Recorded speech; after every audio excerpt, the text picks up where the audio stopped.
radio. Vous savez, Patricia, je suis le roi de la clarinette et avec moi, c'est tous les jours la fête. Clarinette. Bonjour Sandrine. Bonjour Adrien. Est-ce que tu vas bien ? Très bien. Je suis vraiment très content que tu aies accepté cette invitation pour qu'on puisse échanger un peu sur toi, ta vie, ton œuvre. C'est un vaste débat, on va échanger un peu là-dessus, mais histoire de te connaître un peu. Et j'aime bien, dans mes échanges avec des musiciens, d'abord rappeler d'où ils viennent. Donc moi je crois savoir que tu viens du Sud, on va l'entendre. Mais tu viens d'où exactement ? Comment tu as commencé la clarinette ? Eh bien oui, il paraît que j'ai un petit accent. Mais effectivement, je viens du Sud, je viens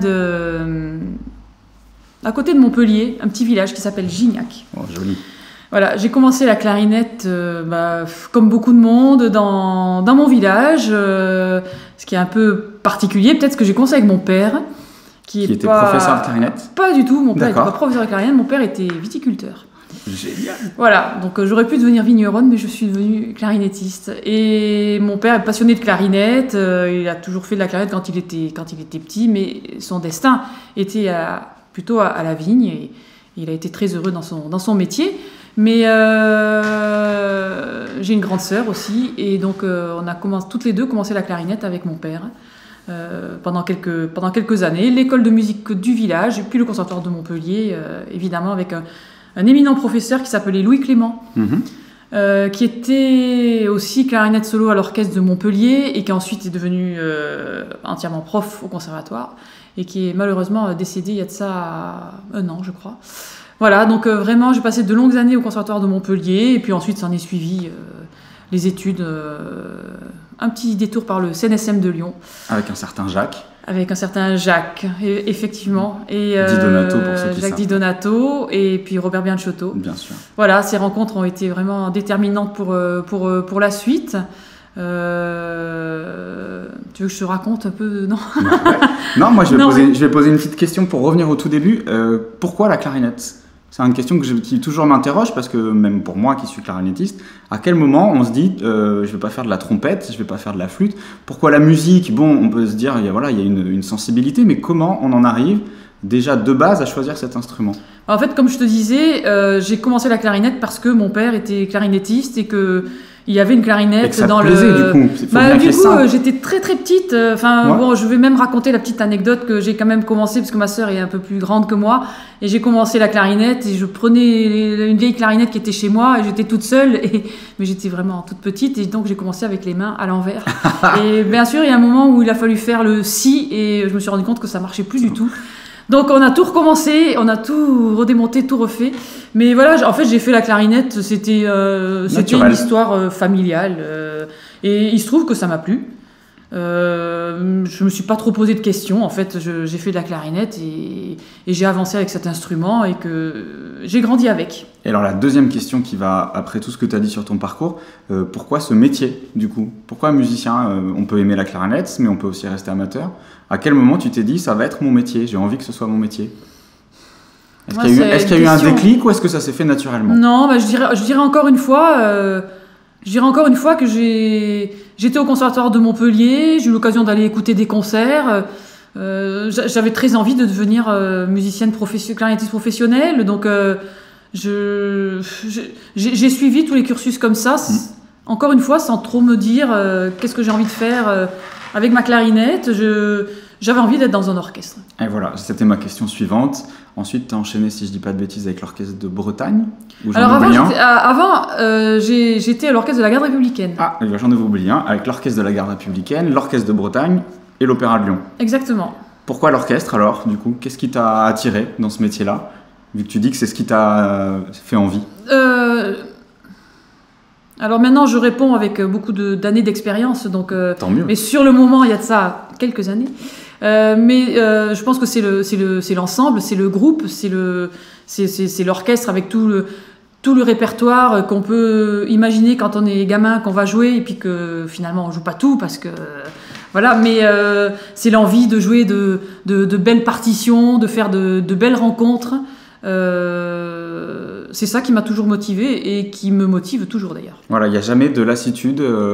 Ça arrive dans une carrière à l'orchestre où on a toujours cette flamme, on a toujours cette envie de jouer Rigoletto pour la 43e fois de sa carrière. Est-ce qu'on y va avec la même envie? Alors tu dis ça, mais parce que on va jouer à l'Opéra de Lyon ce soir, la première de Rigoletto, effectivement. Mais c'est quand même une première pour moi. Oh, c'est ta première fois Rigoletto. Exactement. J'ai pris un mauvais exemple. Voilà, Raté. exactement. Est-ce qu'il y a un opéra où il y a quand même des choses qui reviennent dans une carrière comme Bien ça? sûr. Et sur ces morceaux-là, on garde la même envie, le même plaisir? Alors je vais pas non plus faire croire que, et on le sait tous, que tout est génial, que que le monde est idéal. C'est pas vrai. J'avoue devant toi aujourd'hui que parfois je vais à l'opéra, je vais faire des spectacles et j'ai pas spécialement envie de jouer, même si c'est les Noces de Figaro, même si c'est voilà. Hein. Bon, c'est juste une petite parenthèse, mais une fois qu'on y est, qui est une réalité aussi du métier. Après tout, on fait un métier. Mais moi, j'aime la clarinette, j'aime jouer à l'orchestre, donc je retrouve toujours, et j'ai toujours vraiment un grand plaisir à jouer et aller partager ces moments qui sont tous quand même uniques. En parlant de moments uniques, est-ce que tu as une anecdote, une découverte d'un opéra dont tu te rappelles particulièrement, soit au début, soit récemment, une création, un sentiment ou quelque chose à raconter autour de ça? Ouais, en fait, il y a deux sortes comment dire, de ressentis et d'émotions qu'on peut avoir. C'est jouer des grands opéras, avec des partitions de clarinette, mais aussi des partitions vocales. Moi, je suis à l'Opéra de Lyon, donc avec des grands solos, des grands airs qui font très très envie à écouter et à jouer. Moi, l'opéra que j'adore, je crois qu'il restera, ça sera Don Carlo, parce qu'on l'a fait plusieurs fois à l'Opéra de Lyon en version française, qui est un opéra absolument extraordinaire. Tu peux nous dire de qui c'est? De Verdi. Merci. Pardon. Non, mais... Don Carlo, Don Carlos, donc en italien, Don Carlo en français, qui est un opéra que je trouve très très beau, peut-être un peu méconnu du coup, un peu méconnu. Des opéras de Verdi, c'est pas le premier qu'on va citer a priori. C'est pas le premier, mais tu me parlais tout à l'heure peut-être d'une partition ou d'un air à écouter. Ouais. Eh bien, moi, je vous encourage à écouter Don Carlo. En entier. C'est long, hein, c'est long, mais il faut prévoir mais un peu de temps, mais c'est beau, c'est très très beau. Donc ça, ce sont des opéras, on les attend, on va jouer Lucia de la Mer Morte l'année prochaine, voilà, c'est des opéras, on les attend parce que c'est quand même des moments un peu... Par contre, il y a aussi des opéras très très nouveaux qu'on ne connaît pas, et donc là, je vais t'en parler d'un spécial, parce que c'est encore l'actualité, c'est un opéra de Schreker qui s'appelle Iréloé, qui est pour la première fois joué en France, et qui est une découverte. C'est un compositeur de quelle origine? Donc c'est un compositeur allemand, post-romantique. Très bien. Et dans cet opéra, on entend du Mahler, on entend du Debussy, on entend évidemment du Schreker. Donc c'est une musique très très très très puissante, c'est un ouragan de musique pendant 2 heures. Disons qu'on va dire que c'est un petit Wagner. Donc ça a tous les effets du Wagner et en plus c'est plus court. Wow, donc très bien. Voilà, donc c'est aussi la découverte de nouvelles pièces, des créations qu'on peut faire, et donc c'est toujours un peu des challenges. C'est toujours, il y a toujours ce challenge et cette envie. Tu dis que des fois, on peut avoir la flemme ou ne pas avoir envie d'y aller, mais d'une manière générale, sur une saison, sur une carrière, il y a toujours cette flamme et cette envie. Et c'est en tout cas, pour moi, c'est vraiment ça. Ouais, c'est vraiment super. J'ai envie de parler aussi d'enseignement. Tu enseignes dans un pôle supérieur. Depuis combien de temps et comment tu en es arrivé à enseigner? Est-ce que tu enseignais avant? Ça, je sais pas. Comment ça se passe pour toi, cette partie de la vie d'un musicien qu'on comprend ou qu'on ne comprend pas? Tout le monde n'enseigne pas, mais toi que tu as Alors pour choisi. moi, ça a été un nouveau défi, une nouvelle chose pour moi très importante et qui me nourrit beaucoup. Effectivement, je suis professeur au pôle sup à Dijon. Donc c'est l'ESM de Bourgogne-Franche-Comté, donc où on accueille les étudiants en rentrent sur concours au niveau d'une licence, donc en première année, pendant 3 ans. Alors c'est assez nouveau, l'enseignement pour moi c'est nouveau. J'ai toujours croisé des étudiants. Quand j'étais vraiment jeune, j'ai donné des cours dans des écoles de musique, mais jamais sur du long terme. Ça n'a jamais, sincèrement, été une vocation non plus pour moi. Voilà. Mais j'ai eu cette opportunité d'enseigner maintenant à Dijon, et pour moi, c'est vraiment extraordinaire. Je suis associée avec un super collègue qui s'appelle, que tout le monde connaît, c'est Pierre Génisson. Génial. Avec qui donc on partage vous notre collaborez classe. sur le... Voilà, c'est ça. Vous partagez votre classe et il y a un travail pédagogique commun. Exactement. On a une classe de 7, 8, 9 étudiants. Et donc, chaque étudiant, soit Pierre, soit moi, voilà, selon nos plannings. Et déjà, parce que c'est très enrichissant, je pense, pour eux, c'est sûr, d'avoir ce duo. Et puis pour nous, Pierre et moi, on se nourrit aussi de notre expérience et des avancées qu'on a avec chacun des étudiants. Et c'est une activité très prenante. Oui. Voilà, ça demande beaucoup d'énergie au moment de l'enseignement, au moment du suivi des cours, de préparation de programmes, voilà. Tous les projets qu'il faut mener et tout ça. Voilà, les projets, les préparations d'audition, les préparations de concours, on les amène beaucoup vers la préparation de concours. Donc il y en a qui se présentent en master, il y en a qui se présentent dans des concours d'orchestre, mais pas que. On essaye que chacun s'épanouisse vraiment pendant ces 3 ans et trouve la voie qu'il a envie de faire. Parce que l'avantage d'un pôle sup, c'est que ça délivre le DE. Donc après, avec le DE, fort de ce DE, beaucoup trouvent aussi des postes d'enseignants dans différentes structures. Donc voilà, c'est à chacun de faire son chemin et puis à nous de les accompagner au mieux. Mais c'est passionnant. Moi, j'ai toujours l'impression, quand on enseigne, qu'on garde une part des professeurs qu'on a eus. Est-ce que pour toi, ça c'est personnel comme remarque, mais est-ce que toi, c'est quelque chose que tu peux avoir? On parlait tout à l'heure de Jacques Di Donato ou du professeur que tu as pu avoir à Montpellier. Comment, est-ce qu'il y a une partie d'eux dans ton enseignement ou pas du tout? C'est peut-être une question bête. Je serais très honorée d'avoir une partie de Jacques Di Donato dans mon enseignement. On a tous une partie de nos professeurs dans ce qu'on fait, dans ce qu'on joue et dans qui on est. Oui, alors, mais est-ce que dans l'enseignement, tu ressens une manière de... Jacques Di Donato avait une manière bien à lui d'enseigner. Donc est-ce qu'il y a des choses qui restent comme ça quand on se met à enseigner? En tout cas, Jacques, il nous a appris tellement de choses sur... moi, je retiens de Jacques beaucoup de choses, mais pour moi, une chose vraiment importante, c'est le développement de sa personnalité. Et on était une classe très, très diverse, et il nous a amené chacun vers où on avait envie d'aller, et surtout en développant notre personnalité. Pour moi, c'est essentiel. C'est essentiel de pouvoir s'exprimer avec son instrument comme on est, au mieux, et c'est pas forcément facile, et la route, elle n'est pas toujours droite. Ah non, même jamais. Jamais. C'est sûr. Jamais. Voilà, donc je pense que je serais déjà très très contente de pouvoir avoir pris ça de chez Jacques et pouvoir le donner à mes étudiants. Mais pour moi, c'est une ligne conductrice déjà pour moi-même et pour mes étudiants.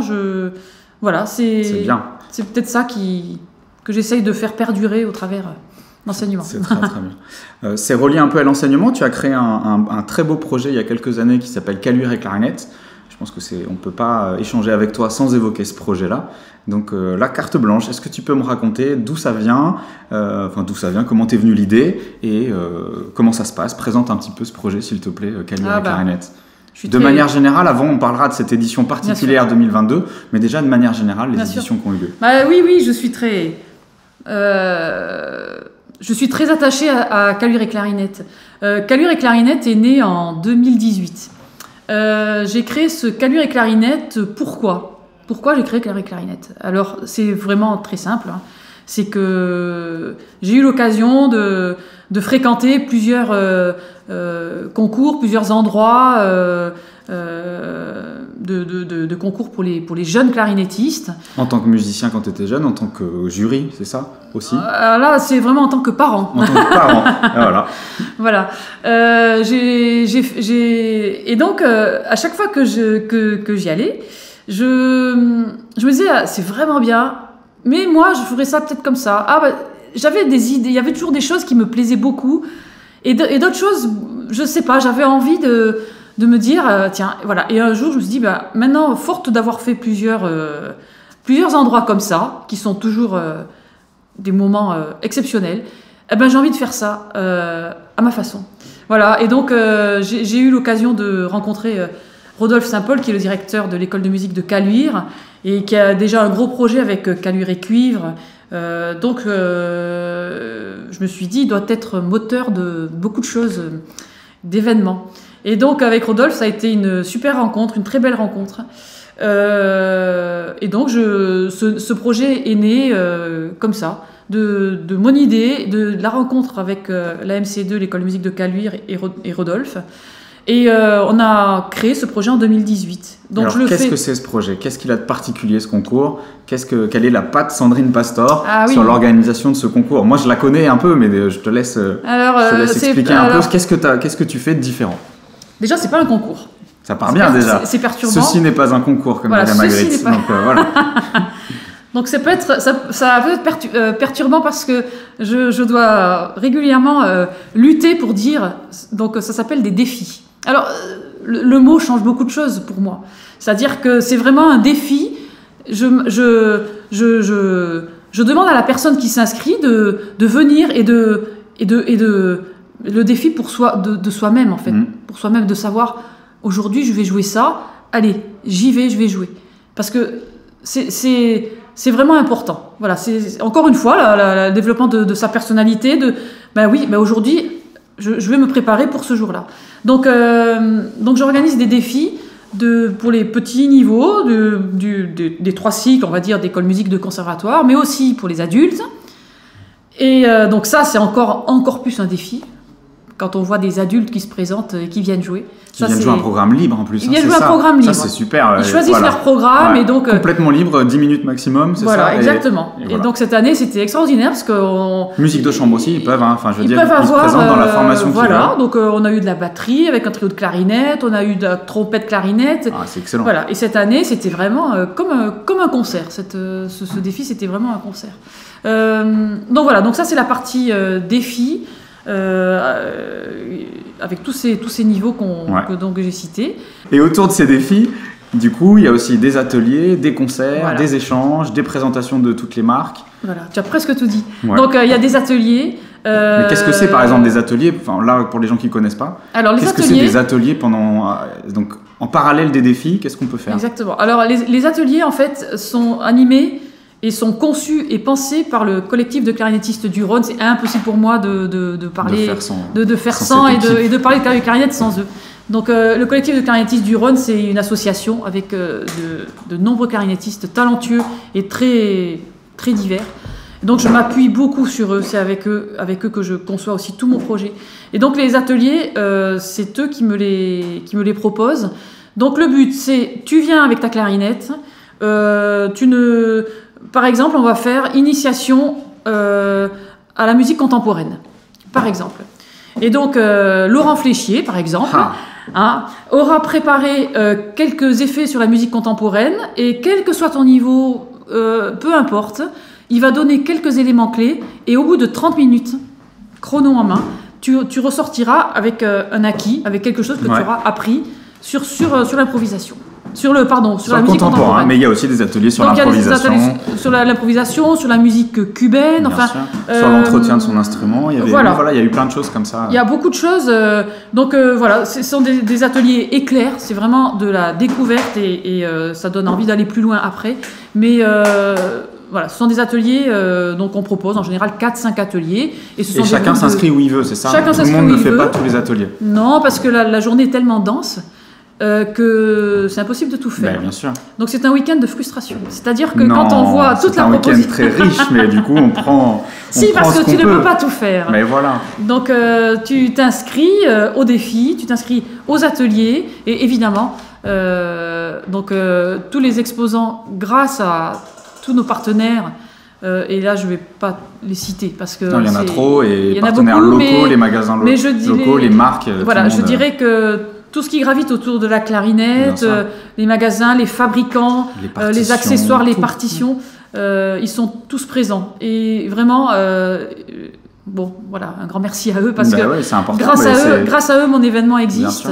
Et il y a une partie très importante de cet événement, c'est aussi une partie musicale, moi, qui m'a frappé, parce que venir passer un concours, même si ça s'appelle des défis, venir passer ces défis, on se retrouve quand même à jouer tous ensemble à la fin. Oui. Et ça, c'est quand même aussi quelque chose d'assez fort. Oui. C'est-à-dire on s'est dépassé, comme tu dis, on a monté un programme, on a joué devant un jury, on a passé ce défi, mais à la fin, il y a aussi ce moment génial de la musique où on va jouer tous ensemble dans un grand ensemble. Donc tu fais ça systématiquement, c'est ça? Parce que je me mets toujours à la place de la personne qui vient, parce que ce week-end Caluire et clarinette et bien sûr ça s'adresse en grande partie aux clarinettistes de la région, de la grande région, mais pas que.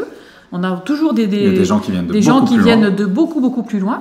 C'est un concours national, un week-end national. J'ai du mal moi aussi, mais vous voyez, mais c'est très bien cette ambiguïté, c'est vraiment un événement national. Et je me mets toujours à la place du clarinettiste qui vient de Perpignan, parce que il y en a. Claire Arnold, qui est professeure à Perpignan, qui est une grande fan, vient toujours avec ses élèves et qui passe les défis, parce qu'il y a 2 auditions, il y a un premier défi, un deuxième défi, qui passe en premier défi et qui, malheureusement pour lui, il ne va pas au deuxième défi. Donc il va venir, un investissement à tout niveau, il joue 5 minutes et c'est fini pour lui. Et ça, c'est dur. Ça, c'est dur. Parce que c'est du vécu aussi. Ouais, exactement. C'est dur. Donc moi, je me dis, ce jeune, il va profiter des exposants, il va profiter de voir du matériel, tout le monde va repartir avec un souvenir de Caluire et clarinette. Et alors, en plus, la valeur ajoutée, c'est qu'il va pouvoir jouer avec le grand ensemble. Donc, la déception passée, rapidement, on répète avec le grand ensemble, il va rencontrer plein de monde, et après, on finit vraiment avec tous les clarinettistes. Et je précise grand ensemble de tous les niveaux, parce que tous ces défis commencent dès les 2e année, 3e année. Exactement, c'est ça, deux années jusqu'à un très haut niveau des étudiants, les meilleurs étudiants de France qui passent ça. Donc, et tous ces gens-là, tous ces niveaux arrivent à être réunis dans ce grand ensemble, c'est assez bluffant. Parce qu'on choisit en fait aussi des partitions Bien sûr.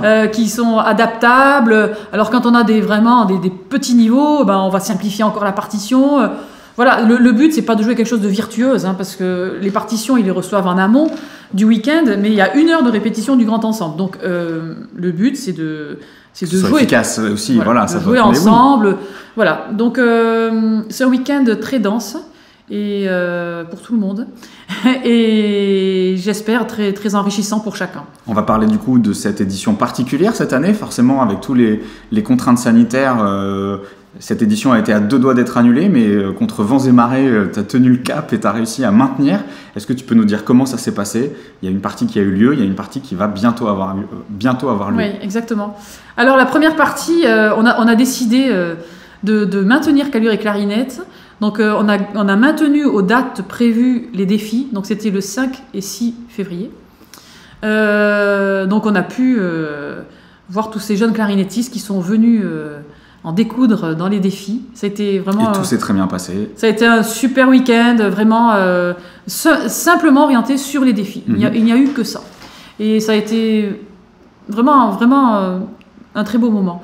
Un peu moins festif parce qu'on s'est arrêté au défi. Et heureusement, 2-3 jours avant, ça a été ouvert au public. On a pu accueillir du public. Du coup, quand même, il y avait quand même du monde qui écoutait. Donc ça, c'était quand même ouf. C'était le côté bonne nouvelle. Ouais. Voilà. Mais il nous reste la grande partie, la partie donc des ateliers, la partie exposition de tous nos partenaires. Et donc cette partie-là se maintient le 21 mai. Donc on organise une grande journée, donc qui sera un peu différente parce que on aura donc les expositions. Puisqu'on a nos lauréats de l'édition 2022, je suis complètement dans l'organisation, donc je n'ai pas encore toutes les clés de cette journée, mais je sais déjà qu'il y aura des lauréats qui vont jouer, parce que on va faire une scène ouverte pour nos lauréats, mais pas que, aussi pour certains qui ont participé et qui souhaitent jouer. Donc on va faire une scène ouverte où on pourra entendre tout au long de la journée des clarinettistes, des ensembles, voilà. Donc ça va être la grande partie. Puis ensuite, on aura le collectif de clarinettistes du Rhône qui va faire un petit concert d'une trentaine de minutes, et après la remise des prix pour chacun de nos lauréats de l'édition 2022. Ça s'annonce une belle fête quand même. Bravo. Le 21 mai, je vous encourage.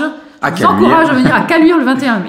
Ça sera fortement relayé parce que c'est un très bel événement. J'ai une autre question. C'est en cette période compliquée, on en parlait juste avant pour l'organisation de Caluire, mais en cette période assez compliquée de conditions sanitaires, le monde culturel en général a quand même souffert. Ça a quand même été une période assez difficile où des belles institutions comme la tienne ont pu tenir, mais ça n'a pas été le cas partout, dans toutes les écoles de musique et dans tous les orchestres amateurs.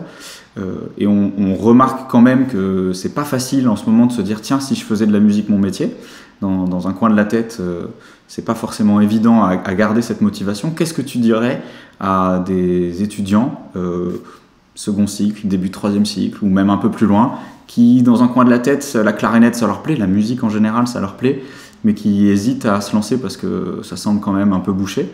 Qu'est-ce que tu leur conseillerais? Qu'est-ce que je vais conseiller à ces jeunes? Je vais leur conseiller... Arrêtez, rangez votre clarinette et allez ramasser des fraises. Les fraises, c'est bon. Mais les fraises, c'est très bon. Non, je pense que quand on sent qu'on a un peu cette flamme et cette envie, il faut aller jusqu'au bout. Et quitte à revenir en arrière, peut-être 2, 3 ans, 4 ans après, je sais pas. Mais quand on sent que c'est quelque chose qui nous motive, il faut y aller. Il faut se donner les moyens, c'est-à-dire les moyens de prendre le temps et la persévérance et on n'a pas toujours envie de prendre sa clarinette et de jouer et de travailler. C'est dur, et surtout à certaines périodes de sa vie où vraiment c'est compliqué. Mais moi j'encouragerais toujours les jeunes à aller jusqu'au bout de leur idée, quelle qu'elle soit, parce que évidemment on dit le milieu est bouché, mais tu connais d'autres milieux où tout est facile. Enfin si, il y a certaines voies où on sait qu'on va trouver du job, mais allez-y. Moi je le dis aux jeunes, allez-y, mais par contre allez-y, mais sérieusement, avec beaucoup d'engagement. Et puis il faut être bien épaulé, il faut être bien par son professeur, par des fois un ami, quelqu'un qui va nous coacher, qui va nous permettre de suivre aussi sa voie et pas celle qu'il faut. C'est laquelle la voie qu'il faut? On ne sait pas, c'est sa voie. Donc moi j'encourage vraiment tous ces jeunes à y aller. Et puis 3 ans après, 4 ans après, ça ne marche pas, on fait autre chose. Mais voilà. C'est un très bon conseil. Allez-y. Merci.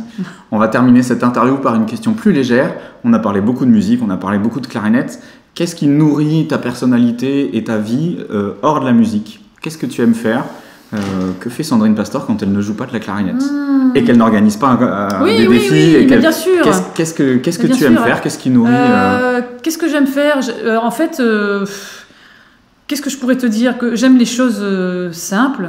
J'aime beaucoup me ressourcer en famille. Pour moi, c'est essentiel. C'est aussi ça qui me permet d'aller de l'avant et de créer des projets. Donc, pour moi, ma famille, ça prend beaucoup de temps. Je